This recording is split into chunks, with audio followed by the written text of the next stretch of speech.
pas évident d'arriver à faire notre bulle là dans le bruit. Hein. Je ne sais pas si vous avez remarqué comment quand il y a le tambour et qu'on se sente, d'un seul coup on entend encore plus le bruit qu'il y a autour. Voilà.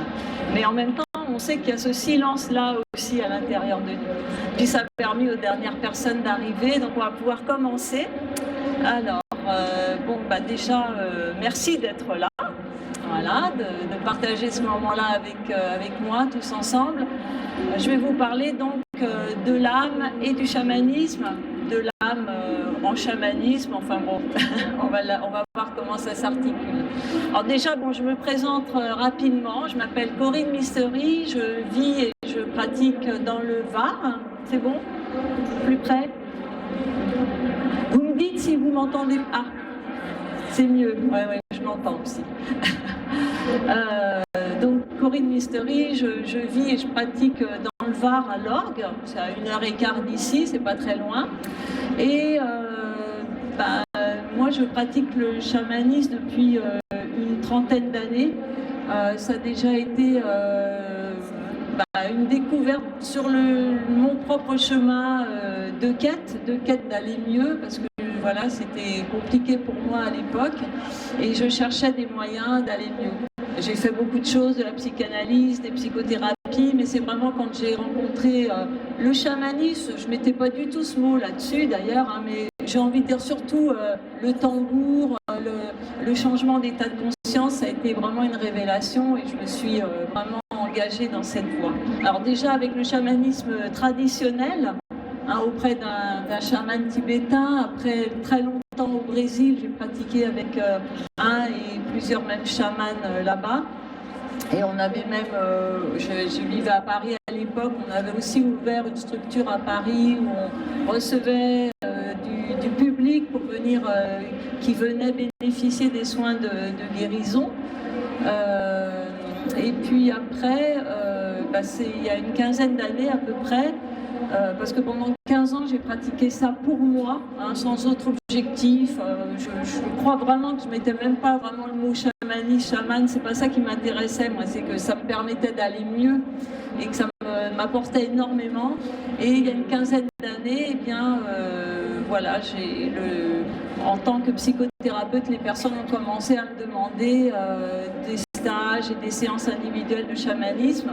Donc à ce moment-là, alors tout en continuant à aller auprès de chamans traditionnels, par exemple auprès des Navarros, où notamment c'est avec eux que j'ai expérimenté ma première quête de vision, je me suis ouverte aussi à ce qu'on appelle le néo-chamanisme. Ça veut dire qu'il y a le chamanisme traditionnel d'un côté, et puis le néo-chamanisme, c'est ce courant qui existe depuis les années 70 à peu près, qui part du principe que chacun a un chaman à l'intérieur de lui, ou en tout cas, aller rencontrer cette instance en nous qui est capable aussi de communiquer avec ses propres guides spirituels, ses esprits alliés, et de bénéficier de toutes les guidances, les messages, les guérisons qu'on peut avoir dans ces connexions-là.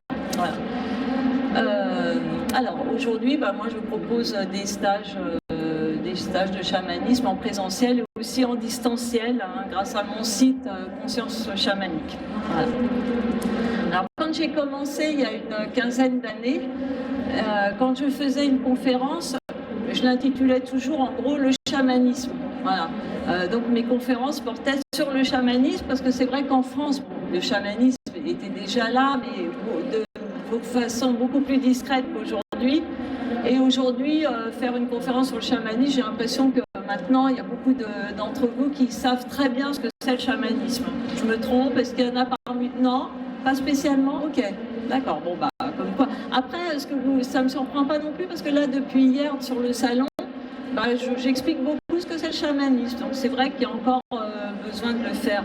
Alors, je ne vais pas y répondre directement, mais en même temps, tout ce dont je vais vous parler, je pense qu'au final, ça va vraiment vous éclairer sur ce que c'est le chamanisme. Alors, le chamanisme, la première chose à poser, c'est que c'est une pratique animiste. Alors, animiste, ça veut dire quoi? Ça veut dire que dans la vision chamanique, tout a un esprit. Tout ce qui est animés, êtres humains, animaux, etc., mais aussi les objets inanimés. Un objet inanimé avec donc une âme, et bien la réponse du chamanisme, c'est oui, tout a une âme, tout a un esprit. Alors c'est vrai que souvent on utilise le mot âme et esprit de façon un peu indifférenciée, on prend l'un pour l'autre. Donc ce qu'on va essayer de clarifier là, ce que je vous propose, c'est de comprendre ce qu'est l'âme. Voilà. Alors pour expliquer l'âme et l'esprit aussi, il est bon de prendre une image, hein. Les métaphores aident toujours à bien comprendre, et puis c'est peut-être même plus que métaphore, on va voir ça, c'est d'imaginer le système solaire. Alors si on prend le système solaire, eh bien on a le soleil. Alors le soleil, c'est cet astre qui brille dans le ciel, qui nous apporte lumière, chaleur, et le soleil, il est quand même très très loin de la Terre. On a l'impression que finalement il est un peu imperturbable et que, en tout cas, ce qui se passe sur la Terre, ça ne va pas l'impacter. Hein. Alors autant il est le centre de notre système et que toute la vie sur Terre est possible grâce au soleil, autant nous, ce qui se passe sur la Terre, ça n'a pas l'air de trop l'affecter. Et le soleil, il a quelque chose de finalement de très rassurant aussi, parce que quoi qu'il arrive, il se lève à l'est, il se couche à l'ouest. Voilà, ça on est sûr, même si ça varie un petit peu selon les saisons, même si on ne le voit pas parce qu'il y a des nuages ou autre, quoi qu'il arrive, on sait que tous les jours le soleil se lève à l'est et qu'il se couche à l'ouest. Voilà, donc ça, c'est une valeur sûre.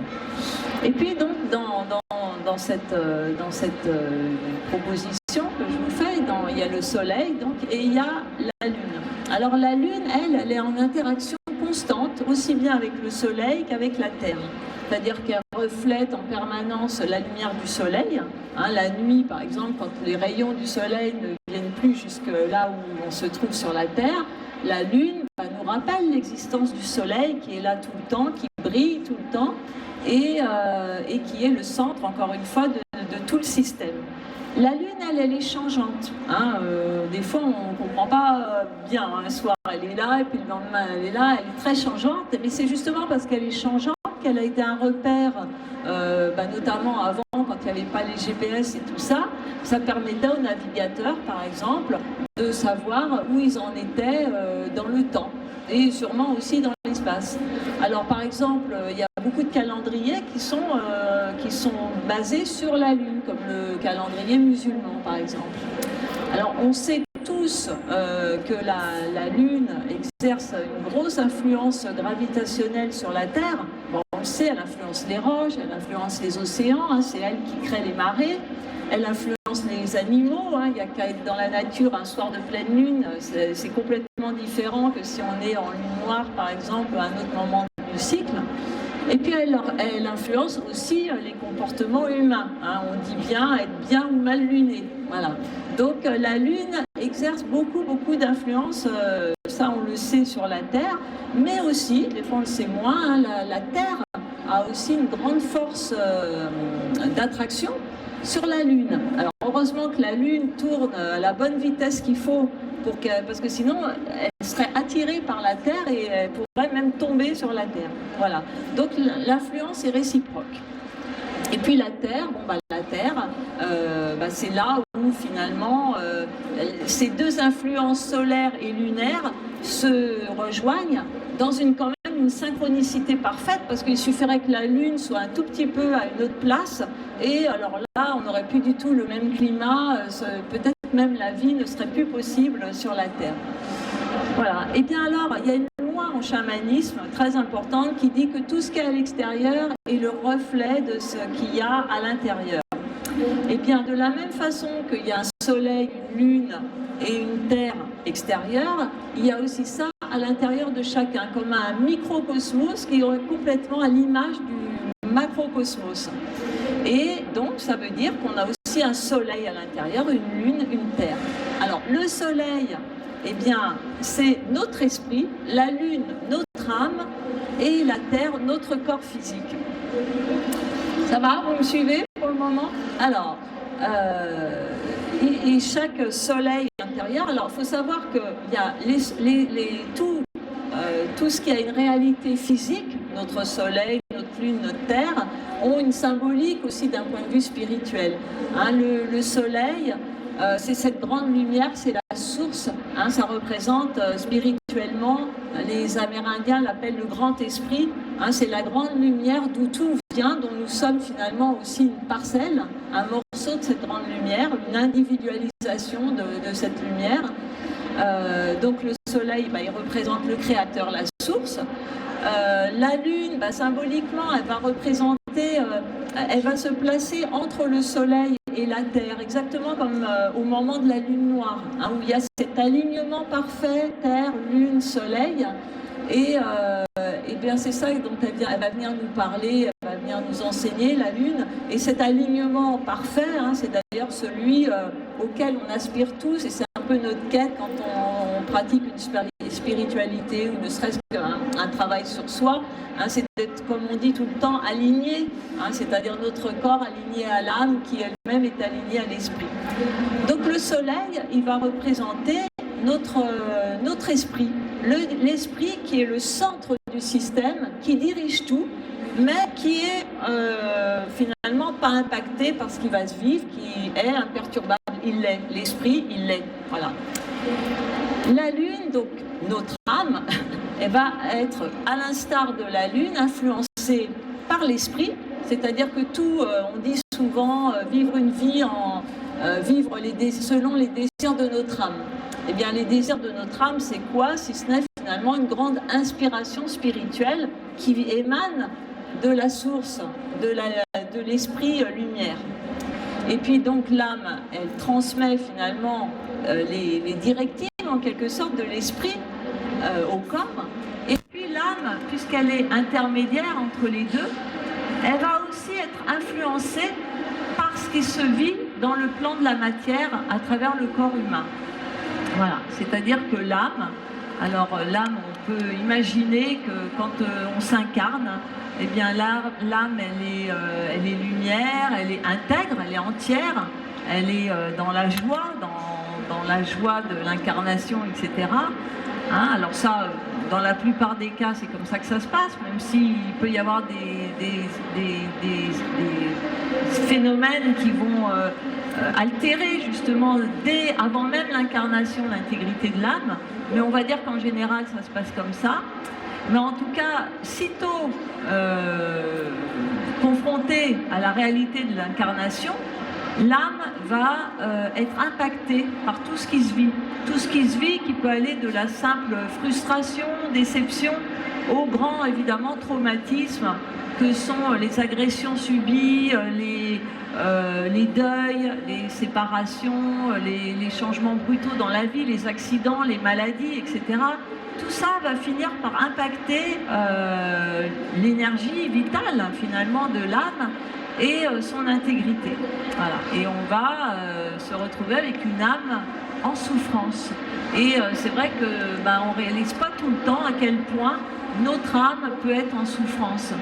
Alors pour la petite histoire, au départ, vraiment quand j'ai décidé de faire cette conférence, le titre qui m'est venu tout de suite, c'était la guérison. J'avais envie de parler de la guérison chamanique, de la guérison de l'âme.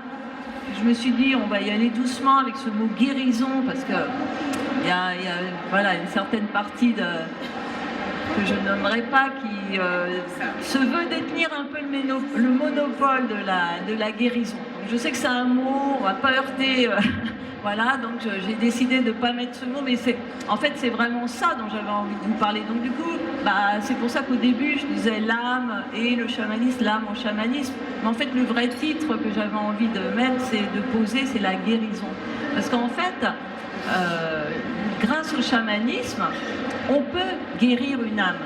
Voilà, une âme même très meurtrie, très brisée, soit avec beaucoup de manquements, soit au contraire, avec tout un tas de trucs qui la chargent, qui l'encombrent, qui entravent la bonne vitalité et puis la progression de la personne dans sa vie. Eh bien tout ça n'est pas irréversible et le chamanisme peut guérir l'âme. Voilà. Et d'ailleurs, c'est la seule préoccupation du chamanisme. Alors je m'entends. C'est-à-dire que quand on consulte un chaman, alors bon, il faut savoir que le chaman, lui, sa spécificité, hein, c'est de communiquer avec les esprits, mais avec l'âme aussi, l'âme de tout ce qui est. Voilà. Donc lui, c'est ça, c'est sa spécialité.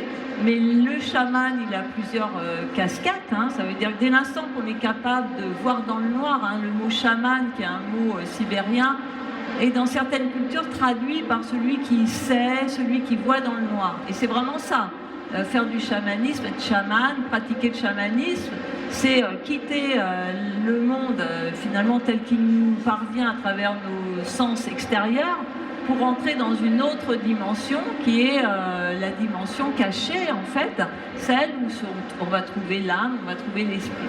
Et donc le chaman va aller voir l'âme, par exemple, d'une personne qu'il consulte, par rapport à n'importe quelle problématique. Hein. Si le chaman ne s'occupe que de l'âme, mais en même temps, on peut consulter le chaman aussi bien pour un problème de santé qu'un problème psychologique, émotionnel, de choix, de relation, un problème énergétique, mental, spirituel. Je veux dire, toutes les raisons sont bonnes pour consulter. Par contre, le chaman, lui, ne va pas du tout s'intéresser à l'aspect physique. Hein. Par exemple, dans le cas d'une maladie, eh bien, en fait, le chaman, il ne s'occupe pas du tout de la maladie. Hein.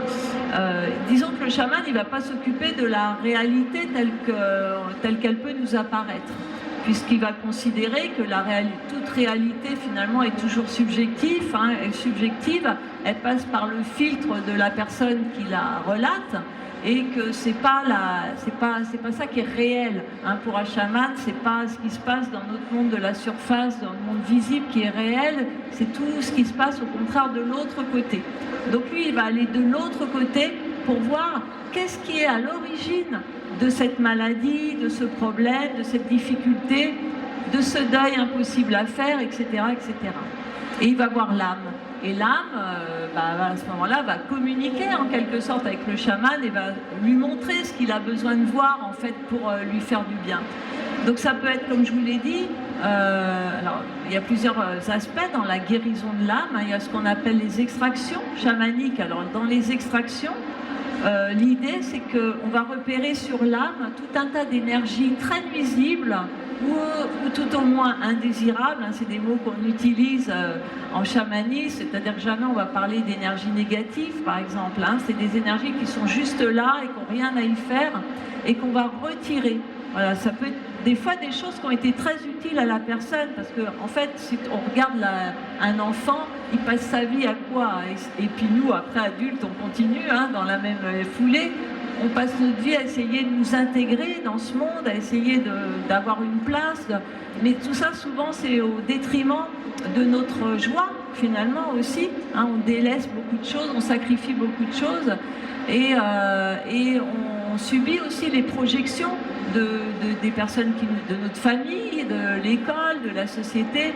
Et tout ça, alors, il y a toutes les énergies qu'on a acquis, mais qui allaient à l'encontre de notre bien-être, mais c'était pour s'intégrer, donc c'était pour une bonne raison, parce qu'enfant, on n'a pas le choix. Des fois, même par rapport, je pense, à des sévices ou des violences subies, les enfants, ils n'ont pas toujours, comme un adulte, la possibilité de s'en aller, de dire non, etc. Donc ils s'adaptent, hein, mais ça fait après des choses qui encombrent l'âme. Et puis, de la même façon, donc sur l'âme, il va y avoir des choses qui n'appartiennent pas à la personne, qui sont des projections, etc., etc. Donc ça, le chaman est capable de retirer ces énergies-là qui sont nuisibles. Et puis, à l'inverse, sur l'âme, on va repérer des manquements, des trous, vraiment des béances même des fois. Hein, ce sont des énergies que la personne a en moins et qu'il va falloir l'aider à récupérer. Et dans toutes ces énergies-là que le chaman va ramener, restituer à l'âme d'une personne, eh bien, il y a ce qu'on appelle le recouvrement d'âme. C'est-à-dire que dans la vision chamanique, notre âme, justement, au cours de ces grands traumatismes de l'existence, hein, que sont la violence, les agressions, les deuils, etc., les maladies, les accidents, eh bien, il y a des morceaux de l'âme qui vont se détacher. Et ça aussi, si ça se passe, c'est pour une bonne raison. C'est parce que, imaginons, je ne sais pas, un enfant, un cas extrême, mais un enfant qui est battu, s'il est pleinement conscient de ce qui se passe, s'il est pleinement présent à ce qu'il subit, bah, il pourrait mourir tout simplement.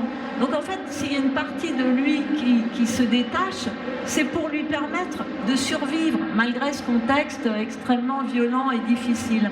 Donc on peut dire que l'âme se met à l'abri. D'ailleurs, souvent, ces morceaux d'âme, quand on les retrouve, ils sont très contents de retourner à l'âme et de reconstituer l'intégrité de l'âme, hein, et ils attendent que ça. Bon, des fois c'est un peu plus dur, mais ça, bon, c'est une autre histoire. Mais en général, voilà, ça se passe plutôt très bien. Donc voilà, l'âme choisit de se protéger. Voilà. Donc tout ça, c'est des choses que donc les chamans font depuis la nuit des temps. Et que dans ce courant dont je vous parlais en début de conférence, qui est le néo-chamanisme, chacun va pouvoir aussi être amené à découvrir ses propres esprits alliés, être capable de faire ses extractions, ses recouvrements d'âme, etc. Voilà, donc ça c'est possible de le faire, hein. Et c'est ça qui est intéressant dans ce mouvement du néo-chamanisme, c'est que le chamanisme, y compris la guérison chamanique, etc., ne va plus être réservé au seul chaman, hein, tout comme l'accès, par exemple, tout comme dans nos sociétés, bah, le curé, celui qu'on consulte, c'est lui l'intermédiaire entre Dieu et nous. Bah là, c'est pareil, hein. L'idée, c'est que finalement, on peut aussi ne pas avoir besoin d'un intermédiaire, mais être nous-mêmes en connexion. Voilà, donc alors du coup j'ai un petit peu raccourci par rapport à ce que je vous disais, mais je reviens à mon soleil, ma lune, mon corps.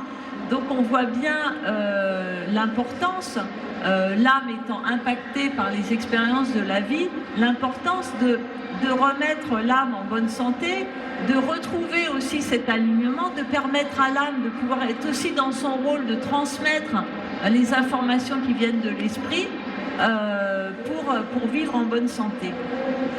Alors dernière chose aussi, peut-être, comme je vous dis, les chamans, ils s'occupent que du corps, au contraire, que de l'âme et pas du tout du corps. C'est vraiment aussi quelque chose qui est très important, parce que ça veut dire aussi, par exemple, qu'il y aura toujours quelque chose à faire, même si quelqu'un est en fin de vie, alors que ce soit parce que c'est une maladie qui est malheureusement en phase terminale, ou une très vieille personne qui est en fin de vie, hein, ça veut dire qu'on va pouvoir aussi l'aider justement à guérir son âme, parce que le chaman, lui, dans sa position, c'est la seule chose qui l'importe, c'est que l'âme soit guérie, parce que l'âme, eh ben, elle est immortelle, hein, c'est la partie éternelle à l'intérieur de nous, avec notre esprit, hein, c'est en ça que nous sommes des êtres divins, des êtres immortels. Il n'y a que le corps, finalement, qui est mortel. Et dans cette vision-là de l'immortalité de l'âme, il est très important qu'avant que quelqu'un ne meure physiquement, eh bien, que son âme soit guérie. Voilà. Et ça arrive, ça, en soins, par exemple. Ça m'est arrivé d'accompagner des personnes en fin de vie qui, justement, traînaient, hein, comme on dit, c'est le mot qu'on exprime, qu'on utilise pour décrire ça, hein, ces fins de vie qui n'en finissent pas. Et des fois, après une séance, bah, juste ce qui se passe, c'est que la personne, elle peut s'en aller parce qu'elle est guérie au niveau de l'âme. Voilà. Et ça, c'est la seule chose qui nous importe en tant que chaman ou praticien en chamanisme. Quels sont vos protocoles? Comment est-ce que ça se passe dans la réalité concrètement? Concrètement, alors concrètement, bah, pour un soin chamanique par exemple, donc c'est le praticien ou chaman. Alors j'utilise toujours un peu les deux mots parce que c'est vrai qu'on a tendance à utiliser le mot chaman.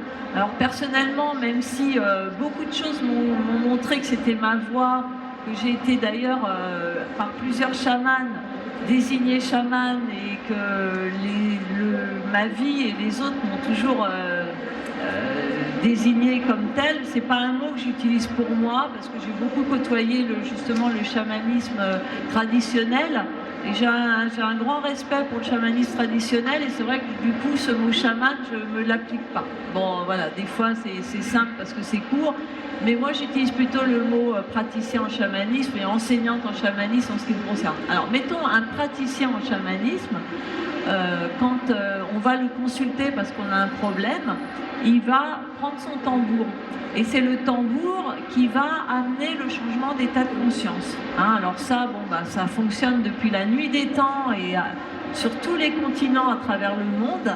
Alors même si dans certains endroits, on va utiliser des plantes psychotropes pour arriver à ce changement d'état de conscience, dans la plupart du temps, hein, le tambour, on le trouve sur certains dessins pétroglyphes, etc.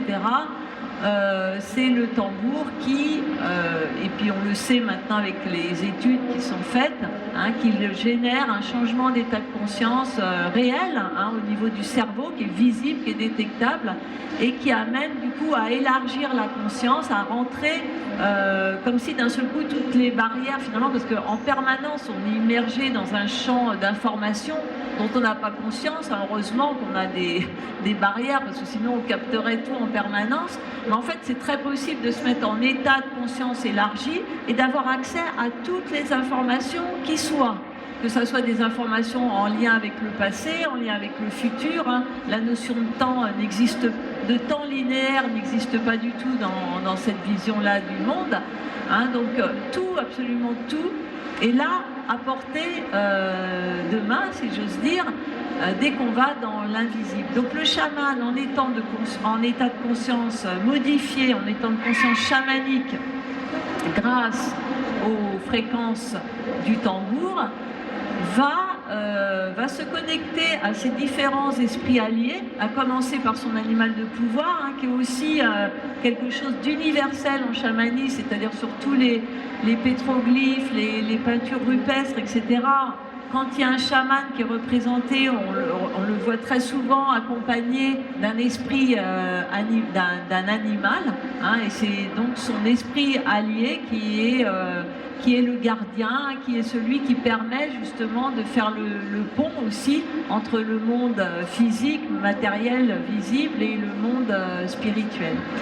Donc il va connecter à ce guide-là et puis à d'autres guides qu'il a, et il va avoir accès à l'âme. Et dans ces cas-là, même pour être très précise, dans ces moments-là, on va voir la personne, mais ce qu'on voit, c'est pas son corps physique, en fait c'est son corps spirituel qui souvent se représente comme on voit la personne, et on va avoir sur cette personne tout ce qu'il y a à retirer, tout ce qu'il y a à remettre. On va avoir accès à des souvenirs, par exemple, on peut vraiment revivre des scènes, et après quand on les raconte à la personne, cette personne confirme, on peut vraiment se retrouver dans des situations du passé qui sont à l'origine, là où il y a eu des traumatismes, et ces traumatismes, par exemple je parlais de la perte d'âme, c'est pas forcément des gros traumatismes, hein. Des fois il arrive qu'une simple parole, un simple mot, hein, les mots sont porteurs d'une charge très puissante, et un simple mot peut vraiment faire beaucoup de mal, et même des fois un simple regard peut être à l'origine d'un détachement d'un bout d'âme, par exemple, hein. Et ben on va pouvoir voir ça avec les protagonistes, on va pouvoir ramener des informations des fois très précises sur l'âge qu'avait la personne quand c'est arrivé, le contexte, etc. Des fois c'est très très précis. Pour autant, il faut faire attention aussi que le langage du chaman, c'est les métaphores. Il ne faut pas oublier non plus, j'ouvre cette parenthèse qui est pour moi cruciale, c'est-à-dire que tout ce qu'on voit n'est pas à prendre au sens littéral, hein, et c'est pour ça qu'il y a beaucoup des fois d'erreurs commises, voire d'abus, hein, abus de pouvoir et compagnie, où les personnes vont affirmer des choses de façon catégorique, à tel âge. En général, c'est des choses horribles, évidemment, hein, c'est pas des belles choses, c'est des viols, des violences vraiment terribles qui ont été subies, à des âges où la personne n'a pas de souvenir, où il n'y a pas de possibilité de vérifier quoi que ce soit. Hein, et ça, moi, dans ma façon d'enseigner le chamanisme, c'est quelque chose dont je mets vraiment bien en garde les personnes. Est à l'intérieur de nous, et l'esprit, pour moi, est vraiment ce qu'il y a de plus profond en nous. Ça veut dire quoi? Ça veut dire qu'on comprend, si c'est à l'intérieur, que quand on va prendre soin de l'âme et de l'esprit, forcément ça va avoir des répercussions sur les autres corps. parce que je vous ai dit que le chaman, il s'occupe que de l'âme, il va guérir que l'âme, mais en même temps, quels que soient donc les problèmes, mais en même temps, la guérison de l'âme va impacter les autres corps, le corps émotionnel, le corps physique, le corps énergétique, etc. Ça veut dire que quand l'âme va bien, en gros, tout va bien. Bon, sauf qu'on a vu, comme la Lune et la Terre, qui a une influence mutuelle, c'est sûr que si on fait tout un travail spirituel, mais qu'on mange, je ne sais pas, une pizza matin, midi et soir, bon, par exemple, c'est sûr, peut-être, après peut-être pas, il y a des gens peut-être qui font ça tout le temps et qui se portent très bien, il y a des génétiques différentes, mais voilà, ce que je veux dire, c'est que bien sûr que ça n'exclut pas de faire attention, d'avoir une bonne diététique au sens très large, c'est-à-dire dans notre vie de tous les jours, faire attention à ce qu'on mange, faire attention aux relations qu'on nourrit, prendre soin de nos émotions, les exprimer, pas les refouler, les endiguer. Enfin voilà, c'est à tous les niveaux que aussi chaque jour on a nous aussi notre tâche pour finalement que notre âme aussi aille bien, puisque notre âme est impactée par ce qu'on vit. Donc il y a vraiment un échange. L'âme est vraiment dans une position sans arrêt en connexion avec l'esprit et l'âme. Voilà, mais c'est à l'intérieur de nous. Et c'est pour ça que, alors évidemment, il y a le voyage chamanique avec le tambour, comme je vous ai dit, et puis aussi, alors soit on laisse notre âme voyager vers un ailleurs, soit aussi, et le tambour chamanique nous aide aussi à aller profondément à l'intérieur de nous pour nous introspecter. Qu'est-ce qu'on trouve à l'intérieur, comme tout à l'heure quand on a fait l'expérience très rapide de fermer les yeux avec le tambour et qu'on sentait, voilà, peut-être vous l'avez ressenti, comme si ça reculait l'extérieur et qu'on rentrait dans un espace de silence, etc. Si vraiment on prend le temps d'aller dans cette profondeur-là, on trouve notre âme qui a plein de choses à nous dire parce qu'elle sait ce que l'esprit veut et elle veut nous transmettre. Et on trouve l'esprit, la lumière, la grande lumière qui est là à l'intérieur de nous, voilà, qui est la source, puis qui est aussi là où on retournera vraisemblablement à un moment donné. La personne me demande si tout ce qu'on voit finalement dans l'âme, si on le partage après avec la personne dans un soin. Alors la réponse est oui et non. C'est-à-dire qu'on voit, surtout en ce qui concerne toutes les intrusions, toutes les choses que la personne a engrammées et qui surchargent l'âme, puisque l'âme s'exprime en images fortes, des fois ce qu'on voit c'est pas super beau, c'est pas, voilà. C'est ce qui nous aide à comprendre que c'est des choses qu'il faut retirer. Donc des fois on voit des choses très rebutantes même. Donc ça on va pas s'amuser à le dire, puisque la personne elle est censée venir pour aller mieux. Donc on ne va pas lui coller en tête une image, elle va repartir derrière en allant moins bien. Donc on passe sur les choses pas très importantes. Par contre, c'est sûr que moi, personnellement, je restitue quand même tout en faisant très attention aux mots que j'utilise, bien sûr, parce que les mots, comme je le disais, sont porteurs d'une charge. Et les mots peuvent guérir, mais ils peuvent aussi tuer, certains mots. Donc en faisant très attention aux mots, oui, j'essaye de restituer le plus de choses possible, sous forme de métaphores d'ailleurs. J'utilise beaucoup de langage métaphorique pour faire passer des choses, et la personne va s'en saisir ou pas.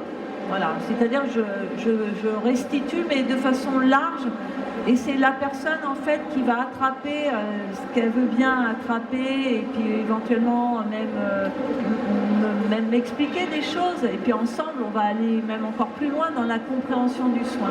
Après c'est tout le travail de mise en conscience, qui n'est pas forcément utile en fait d'un point de vue chamanique, parce qu'une fois qu'une guérison est faite au niveau de l'âme, on peut estimer que ça suffit, il n'y a pas besoin de... Mais moi, dans ma vision des choses, par contre, j'estime que la mise en sens de tout ça, la prise de conscience, le fait de pouvoir aussi petit à petit reconstituer le puzzle de la vie, je trouve que ça, quand même, ça permet d'ancrer les guérisons qui peuvent être faites dans le subtil, dans l'invisible, de façon spirituelle. Ça permet quand même de les enraciner aussi dans la vie de la personne. Parce que c'est ça qui est important aussi dans tout ce qu'on pratique en chamanisme, c'est que les choses soient enracinées, que ça ne reste pas juste des trucs ésotériques, des beaux moments spirituels comme ça, et que ça ne soit pas suivi de conséquences en termes de changement, hein, en termes de mieux-être, de compréhension, de meilleure compréhension de soi, de trouver le sens de sa vie, sa mission de vie, voilà, c'est tout ça qui est important. Et ça, bah, c'est quand même avec le parole, avec ce temps qu'on met ça en mots, hein, cet échange après un soin, c'est souvent là qu'il y a des grandes prises de conscience qui sont très utiles quand même. Voilà, donc oui, j'essaie de quand même... Merci. Oui.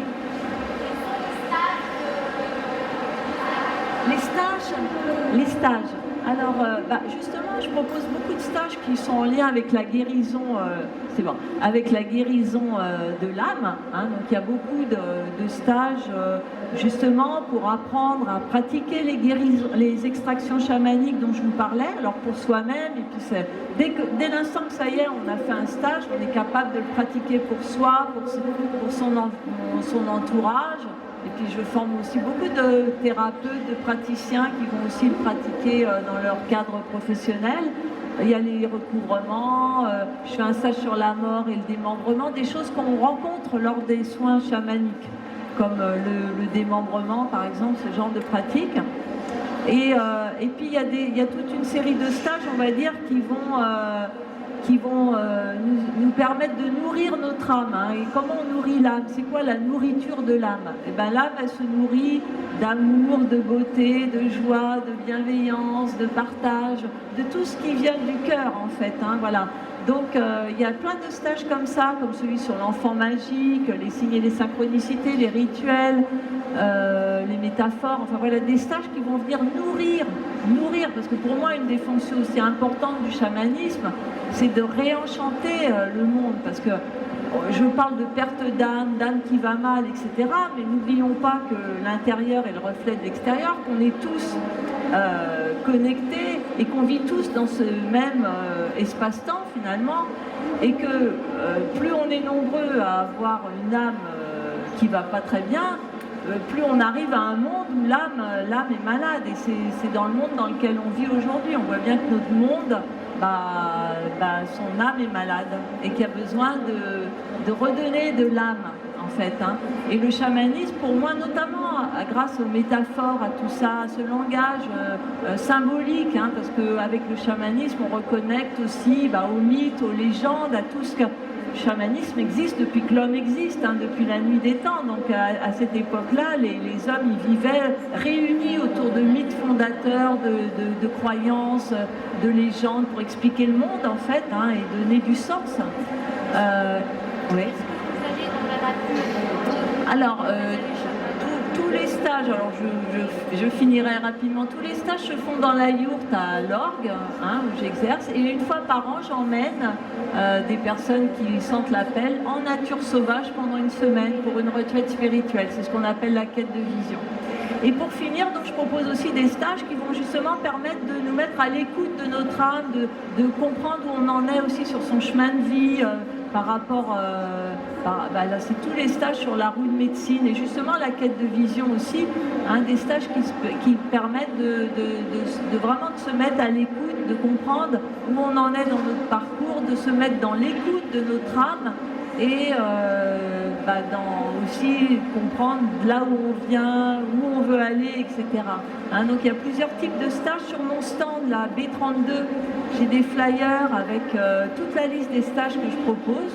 Donc vous pouvez, j'y retourne tout de suite après si vous avez envie de venir me voir, c'est avec grand plaisir.